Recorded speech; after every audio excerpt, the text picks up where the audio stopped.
10,000 pesos. Mutuo ba ka nga ang 10,000 pesos gihatag sa Ginoo sa imo? Amen. Okay. So kung ang 10,000 gi-acknowledge nimo nga gikan sa Ginoo, dili tungod sa imong hago o sa imong mga sacrifice sa imong kamot, apil na man yun na, naglihok man yun na siya. Pero automatic, all the glory belongs to the Lord, right? Amen. Gihatag imong glory, Lord. Naghago man jud ko ani, isuldo man ako ni. Pero kani 10,000 Lord, kung wala ko nimo gitagaan og kinabuhi, kung wala ko nimo gitagaan maayo nga panlawas, kung wala ko nimo giprotektahan sa kada biyahe nako sa pagtrabaho or sa maniya sa kalibutan ko, pwede ba ako mawala anytime, Lord? Pero nasustain ko na ako karon nagdawat ko sa akong 10,000 na sweldo. Lord, laptop ng pagka-istorya, imo ni 10,000. Dili niya ako. So Lord, akong ibalik ang imo. So kung ibalik nimo, automatic 10,000 yun. Kaya iya, mag-yun na, right? Pero dili nga ng Ginoo. Ingon siya, napulo ra na.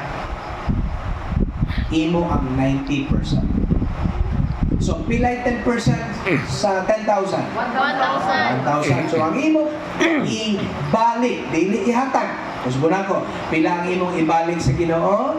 1,000. 1,000. May 10,000 man. So, 10% is 1,000. Pilay ibalik sa Ginoo? 1,000. Pilay imo? 90. 9,000. Sa 9,000, diha na imong giving. Giving is yours. And then, diha na mo sulod o give. Nagdepende sa imong kasing-kasing. And then, ingon ang Ginoo, depende sa imong heart, pila imong gusto. But, dapat, ang gusto sa Ginoo, much better kung cheerful giving. So, ang giving sa 9%. Nakuha na to. So, tagad, na, okay na ba sa inyo, kay mga bata, magulihan kung nakuha, okay na ba sa inyo, magbasa ng Bible, verse. Amen. Sa Abraham, Brother Jake, naaba, mapakita. Okay, dirita sa Genesis chapter 14, 13-16. Genesis 14, 13-16.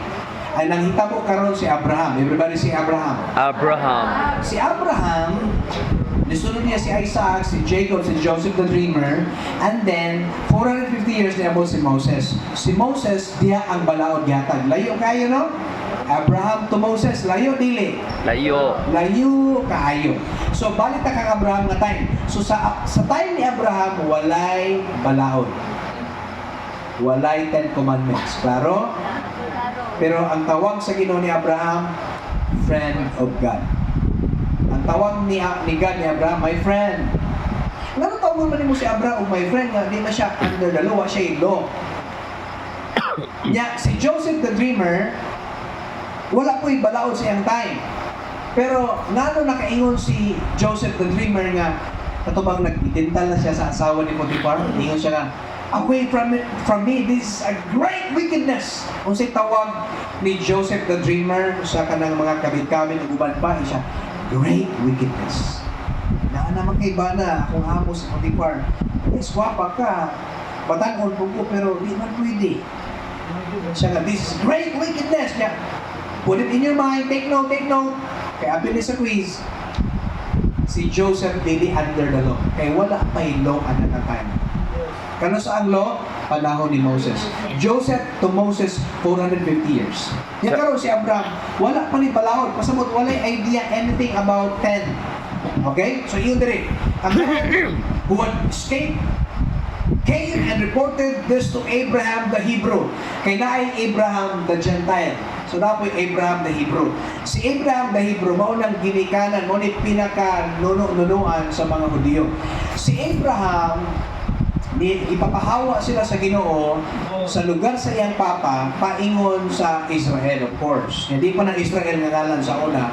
Ano si Lot nga iyang pagumangko ni uban pod. Niya sabihan, paingon na sila sa makita lang yun na ay duha kadalan. Ang isa kadalan, klaro kayo paingon sa very prosperous nga lugar. Mao na siya ang Sodom. Prosperous syudad kayo. Pag mungadto ka, mabuhi ka, masenso ka, grabe imong career, daghan kayo opportunity, murag Manila. Pero kung diri ka na Ginoo ko province ra wala pa